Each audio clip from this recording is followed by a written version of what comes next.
Capítulo 1323. Os Segredos da Morte, Parte 1. Obrigado, eu acho. Kila disse para Nika. Não agradeça a ela. Minha filha está naquela fase da vida de um vampiro em que eles não conseguem decidir se vão comer você, acasalar com você ou fazer as duas coisas. Kala disse, e desta vez Scarlet não a impediu. Mãe. Nika disse enquanto todos de repente deram um passo para trás dela. Porque eu sempre pego todos os malucos. Kila choramingou. Deve fazer parte dos seus encantos. Fria riu, mas nunca tirou os olhos de Nika. Hoje temos um palestrante especial, falou, apontou para Kala, enquanto todos se sentavam. Desde o dia do ataque da noite à Lutia, o Conselho está em guerra com as cortes dos mortos-vivos. Portanto, como além dos necromantes, as pessoas só sabem o básico sobre os mortos-vivos, pessoas como Kala foram encarregadas de ensinar aos outros sobre nosso inimigo comum para melhorar nossas chances da vitória. Depois de assumir sua forma de boneca de pedra e receber sua amiga, Solos não perdeu como todos olhavam para Nika como se ela fosse um monstro. Era o tipo de olhar que pessoas que não conheciam bem Lit lançariam para ele só porque ele era uma abominação. Solos fez o vampiro sentar-se entre ela e Lit para mostrar aos outros que não havia nada a temer. Meu núcleo pode não ser tão poderoso quanto o de Kila ainda, mas estou chegando mais perto a cada dia. Ele entregou a Nika uma jarra de vidro cheia de um líquis do carmesim cujo cheiro delicioso fez suas pupilas se arregalarem de excitação. Você está realmente dando seu sangue a ela. Ela é uma vampira, assim como aqueles que você matou às centenas em Feimar Fria, disse. ênfase no meu sangue é para que eu possa fazer o que quiser com ele. Além disso, matei ainda mais humanos naquele dia, mas também não vejo vocês como uma ameaça. Um vampiro assim como eu sou uma abominação. Tão simples como isso. A analogia de Lit abalou a certeza de seu preconceito. Afinal, a única diferença entre eles era que Lit era um morto-vivo natural, enquanto Nika era artificial. Ambos eram almas perdidas habitando o corpo de outra pessoa. Muito obrigado pelo lindo presente, mas tem certeza de que posso aceitá-lo? Nika olhou para Solos como se ele a estivesse traindo. É apenas sangue. Solos encolheu os ombros, feliz que sua forma de pedra não pudesse corar. Em primeiro lugar, deixe-me dizer que a única razão pela qual estou aqui é porque Scarlet me baniu do laboratório de necromância. Kala recebeu mais 2 tapas na cabeça, um de Scarlet e outro de Nook. Quer dizer, estou aqui para lhe ensinar uma lição valiosa e para permitir que meu filho mais novo se socialize. Meu desejo é que todos vocês se tornem bons amigos e agradeçam a Lit e Solos por tudo que fizeram por minha filha. Isso ou pelo menos colocar Nika sob estresse suficiente para deixá-la em um frenesi que a fará mutilar você, colocando um fim nessa bobagem e me deixando voltar ao meu trabalho. Mais uma palavra e vou queimar suas anotações. Scarlet rugiu enquanto mais tapas se seguiam até que o chapéu de festa de Kala caiu de sua cabeça. A pobre Nika cobriu o rosto com as mãos de vergonha, atraindo a compaixão de todos. Além disso, ouvir as palavras de Kala os fez se perguntar se Manoar e Oilit eram realmente parentes. A primeira coisa que você precisa saber é que Lit está certo quando disse que ele e Nika são parecidos. A ideia de perder meses de trabalho duro fez Kala mudar instantaneamente sua atitude em relação à lição. Ela não só não tinha noção do tempo, mas também não tinha memória. Foi por isso que ela anotou tudo que descobriu para não encher o cérebro de noções inúteis para o seu projeto atual. Sem essas anotações, ela teria que começar de novo do zero. Depois de estudar os mortos-vivos por motivos pessoais e as abominações por causa de Balcor, posso dizer que há uma diferença mínima entre eles. É uma crença comum na comunidade necromante que a antepassada de nossa disciplina, Baba Yaga, baseou seu trabalho sobre abominações. Tanto os mortos-vivos quanto as abominações nascem com um núcleo negro. O fato de os mortos-vivos sempre reterem pelo menos parte de seu corpo físico e serem infundidos com uma poderosa força vital permite que eles se estabilizem rapidamente, enquanto as abominações são feitas exclusivamente de energia do caos que não tem contrapartida. É a razão pela qual a fome deles supera em muito a dos mortos-vivos, impedindo que as abominações tenham até mesmo uma aparência de vida, e porque eles são incapazes de manter seus corpos. No entanto, também permite que eles usem a magia do caos livremente. Para que você entenda a grandeza do trabalho de Baba Yaga, gostaria de salientar que, embora todas as abominações tenham sido despertadas em algum momento e, portanto, seus núcleos retenham a capacidade de usar magia verdadeira, os mortos-vivos são quase despertos, mesmo que em vida tenham sido apenas pessoas normais. Todos aqueles que são transformados em mortos-vivos ficam tão sintonizados com alguns elementos que podem usá-los como verdadeira magia, enquanto seu talento para as artes místicas cresce com a idade, mesmo que eles não tivessem nenhum antes de serem gerados. Ao se alimentar, as abominações simplesmente recuperam a força que perderam junto com seu corpo e usam o elemento de luz que roubam dos outros para dominar a magia do caos. Mortos-vivos, em vez disso, se alimentam de força vital, usando-a para aprimorar seus núcleos, semelhante a como os despertos fazem. Com a energia mundial. Tanto as abominações quanto os mortos-vivos não conseguem sentir a energia do mundo facilmente, devido aos seus núcleos defeituosos.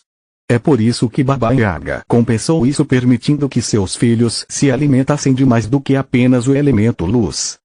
Eles absorvem a vida e até a essência de suas presas, acrescentando-as às suas.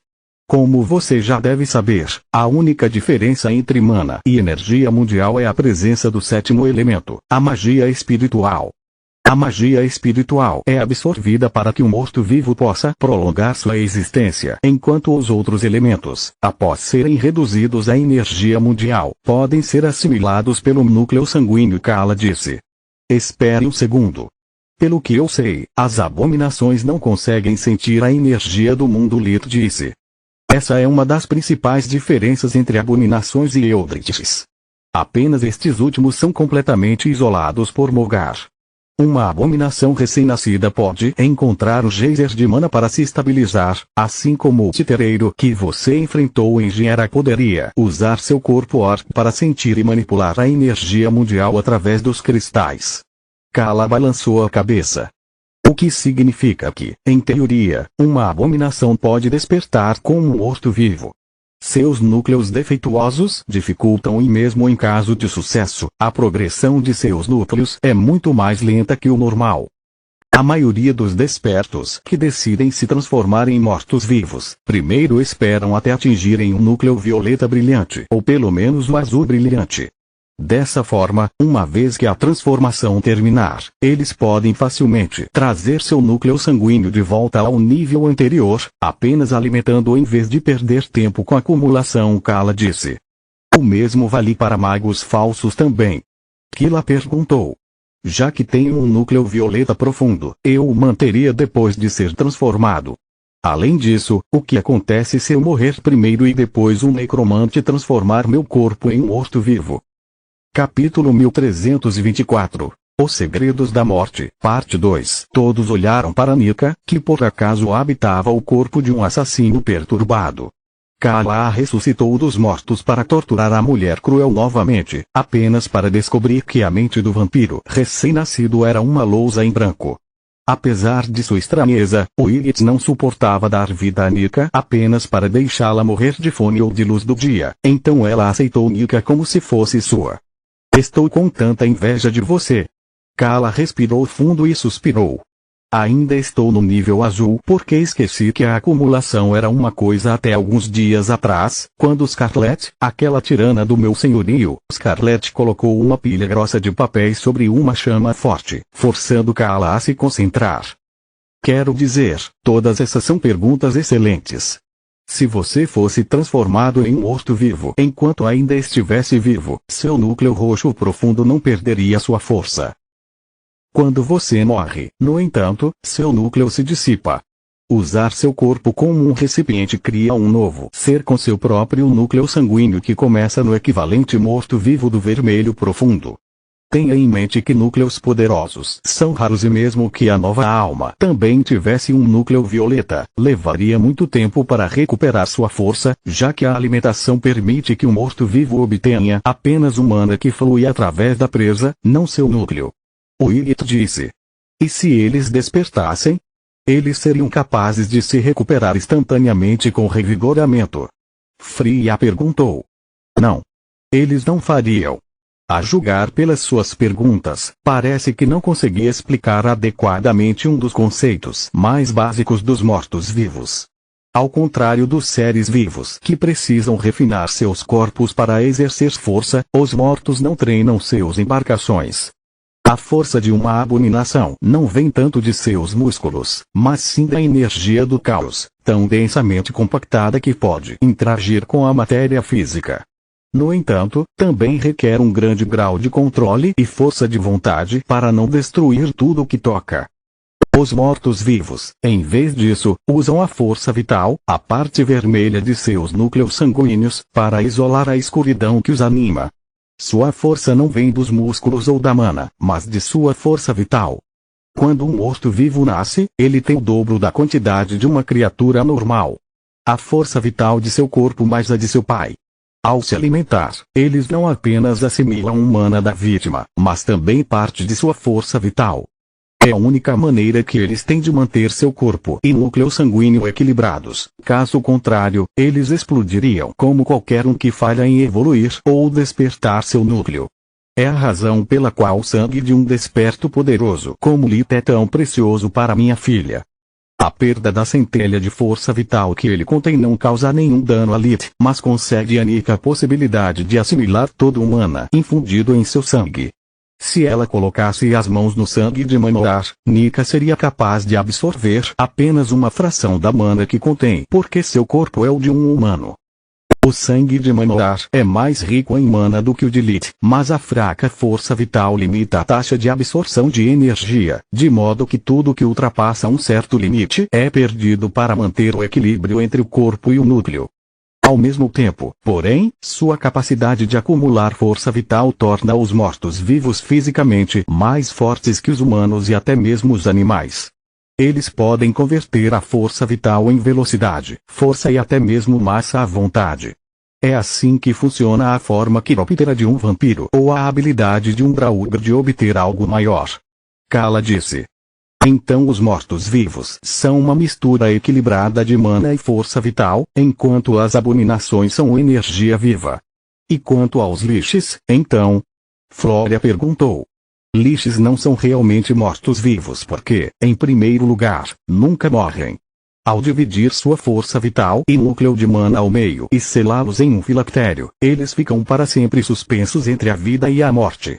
É a razão pela qual muitos consideram lixes uma aberração e porque não compartilham nenhuma das fraquezas típicas dos filhos de Baba Yaga, nem mesmo a fome. Por exemplo, transformar-se em um lixo é muito mais fácil para um mago falso do que para um desperto, já que seu fluxo de mana é estático, enquanto o filactério de um desperto precisa ser capaz de preservar o fluxo de mana indefinidamente e até mesmo permitir que ele cresça com acumulação. Se um lixo não desperto consegue despertar, ele precisa de outro feitiço complexo para transferir sua essência para um filactério adequado ou morre. Alguns não despertos tentaram ir direto para um filactério adequado para despertos, mas nunca terminou bem. Os poucos que sobreviveram tiveram sua essência desfocada devido à nave ser incapaz de manter seu núcleo e força vital comprimidos, levando a consequências terríveis. Na melhor das hipóteses, eles se tornaram muito mais fracos do que eram em vida e continuarão assim até encontrarem uma maneira de despertar. Na pior das hipóteses, eles caíram em um estado vegetativo do qual não há retorno. Por último, mas não menos importante, eles não compartilham um maior presente que os mortos-vivos concedem às outras espécies. De acordo com minhas fontes, Baba Yaga alcançou seu objetivo original de dar a seus filhos uma segunda chance na vida. Uma vez que um núcleo sanguíneo de um morto-vivo fica completamente vermelho, eles se tornam híbridos como Nelrond. Eles podem mudar de sua forma de morto-vivo para de um ser vivo com um corpo normal e um núcleo vermelho escuro à vontade. Além disso, ao sacrificar toda a mana e força vital que um morto-vivo acumula para alcançar um núcleo vermelho sangue completo, eles podem retornar totalmente vivos e começar do zero. Se eles estiverem despertos, eles poderão subir novamente até o núcleo violeta. Lixes nunca podem fazer isso. Depois de seguir o caminho, eles não têm caminho de volta, disse Kala. Isso parece um monte de bobagem. Como você pode ter tanta certeza? Scarlet perguntou como uma zombaria. Eu sei porque vi com meus próprios olhos. Quando viajei por Mogar em busca dos segredos de Lixoot, conheci uma criatura capaz de se transformar em um ser vivo. Enquanto eles mantêm seu núcleo sanguíneo, uma vez que assumem sua forma viva, a acumulação não tem efeito. Seu núcleo humano permaneceu vermelho escuro e não conseguiu melhorar. Kala disse. Todos ficaram pasmos com essas palavras. Até mesmo Scarlet, que matou princesas e resgatou monstros sequestrados mais de uma vez, achou difícil de acreditar. No entanto, Kala não tinha senso de humor e nenhuma razão para mentir, então eles os levaram a sério. Durante o intervalo do almoço, para o qual Faluel preparou um pequeno buffet, Lit chamou ela e Kala de lado para compartilhar com eles a parte que faltava dos acontecimentos em Colga, longe dos ouvidos do escorpião. Aquela gata crescida não hesitou em revelar meus segredos no momento em que achou conveniente.